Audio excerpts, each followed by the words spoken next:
NASA's Goddard Institute for Space Studies.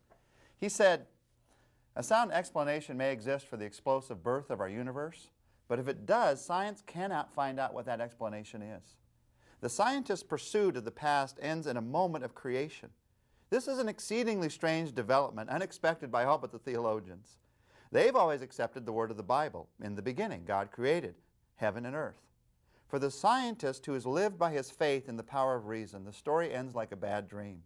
He's scaled the mountains of ignorance. He's about to conquer the highest peak. As he pulls himself over the final rock, he's greeted by a band of theologians who've been sitting there for centuries." Our human reason can only take us so far. Ultimately, there's a moment of faith in which I must decide, all that I see are personal creations of a loving God. Now, there's a third question we need to look at about creation. We started in our last study talking about these three questions. Why did God create? We've taken a look for the last couple of weeks at how God created. But we also have to answer the question of when did God create? As we talk about this question, there's two major things to be aware of. We could spend months studying this. But let me just sort of give you a quick overview. First, we all need to be aware of the fact that all evolutionists believe that the earth is billions of years old. You've studied that all your life. But number two, creationists are divided.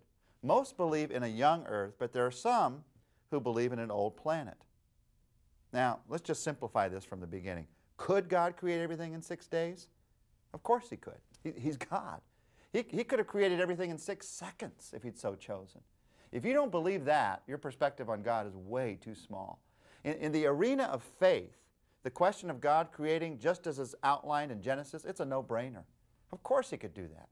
It's in the arena of science that things get a little bit confusing, because there's this huge mass of evidence for the universe and our world seemingly being a very old place. Evidence from geological records to radioactive dating to the time it would take for light to reach our planet from the stars would all seem to indicate that the universe is billions of years old. And the debate between these views biblically centers around the translation in Genesis 1 of the word day, yom in the Hebrew language that Genesis 1 was originally written in. Yom can mean any of the following. It can mean a 24-hour day, which is the most common